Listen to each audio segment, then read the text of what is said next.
Good evening, ladies and gentlemen. This is Frank Black, the Fed Watcher, and we're going to be looking at some numbers tonight from usdebtclock.org. And we came across this website, I guess maybe about 4 or 5 years ago, and we've been tracking it, and it's extremely interesting because it shows us real time basically the U.S. balance sheet, and it continues to deteriorate at breakneck speed. And I want to go over some of these numbers tonight and show you how bad things are. And if this doesn't make the hair on the back of your neck stand up, well, I don't know what to say. I don't know where you've been for the last 20 or 30 years, but things are pretty bad here. First of all, let's look at the U.S. national debt. This is what most people focus in on the number, but it really goes much deeper as we drill down into these numbers. But the U.S. national debt right now is a little over $18 trillion. Now that breaks down to about $57,000 per citizen, or $154,000 per taxpayer. So let's put this in perspective. Let's say you have a net worth of $250,000. Well, you might as well take off $154,000 right off the top, because this is what we all owe in terms of monies owed by the U.S. government, which is really the taxpayer that owes it. So this is what we owe to the rest of the world. So if you think you have so much money in reserve, well, you might want to go ahead and deduct this out if you're a taxpayer. So let's go ahead and look at some of these other numbers, which are rather startling. Let's look at the largest budget items. First of all, we have Medicare and Medicaid. This is approaching $1 trillion right now. Social Security is about $900 billion. Defense spending is around $600 billion. Income security, $310 billion. Net interest on the debt is $247 billion.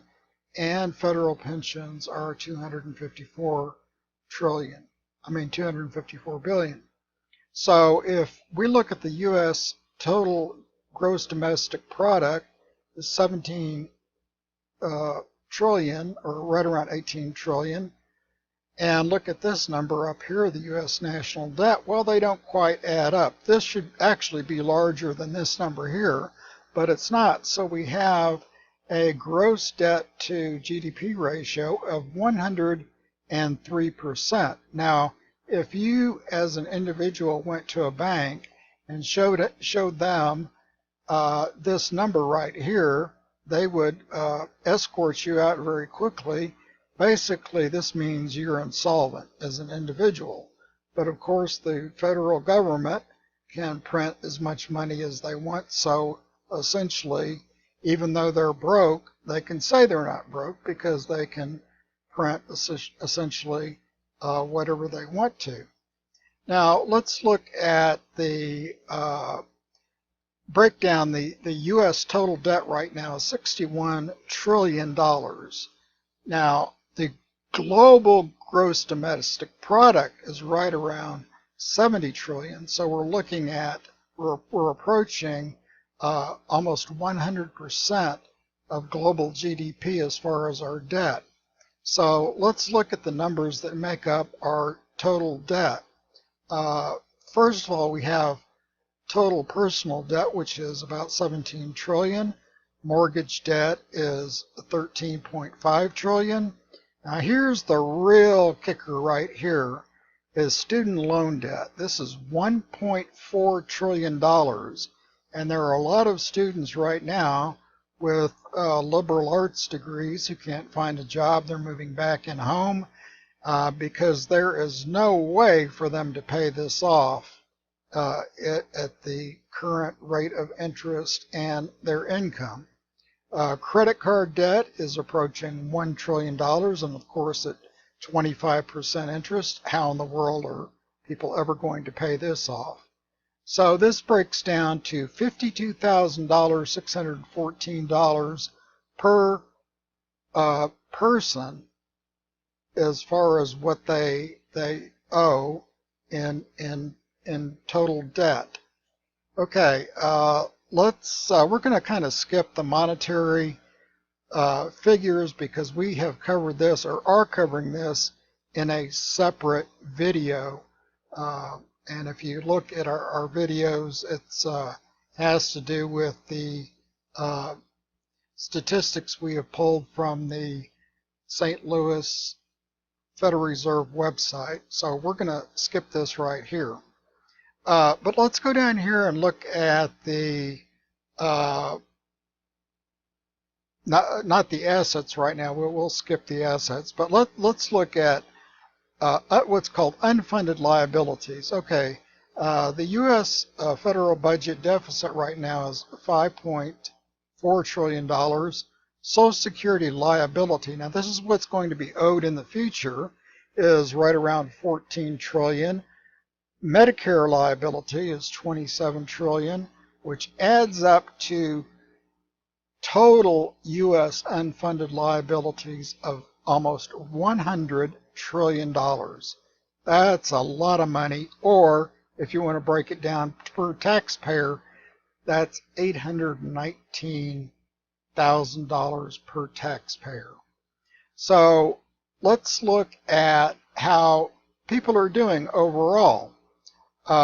First of all, we have, let's just break down the population. Current population is 321 million people in the United States. The people in the workforce are 148 million, or 148 million, and the official unemployed are right around 8 million. So let's go down here and look at the number of people that are actually working or eligible to work. First of all, we have 48 million retirees, we have 21 million veterans, and we have 50 million public school students. 11 million are disabled. There are 1.3 in the U.S. Armed Forces and about 3,500,000 in charter schools. Now, these are the numbers that are really kind of tell you the state of affairs. We have 43 million people living in poverty. We have 56 million or 57 million that are on Medicare. We have 45 million on food stamps. We have 40 million without insurance. We have 75 million Medicaid recipients, and we have 159 million Americans receiving benefits. Now, that's okay. Out of 321 million people, we have 159 million receiving some sort of benefits. That's over 1/3 of the population, folks. Okay, we're running out of time, so I want to go to a number that is really, really frightening, and it's this one here. It's currency and credit derivatives. Now, derivatives are very hard to explain, and I don't have enough time to go into detail, but basically these are futures contracts that are held by governments and banks, and basically they are leveraged, not really investments, but they're a way to leverage, let's say, foreign currency or credit default swaps, things like this. And this is what got us in trouble in 2008. But they are almost $600 trillion right now. Again, to put that into perspective, the gross domestic product of the world is 70 trillion, and we're standing on almost 600 trillion in credit derivatives. Some people believe that most of this money is being held by the money center banks. So this is a time bomb waiting to go off, folks. So we're out of time for tonight, and stay tuned. We're going to have many more programs like this, and so we'll just say be well, be healthy, and we'll see you next time. Good night.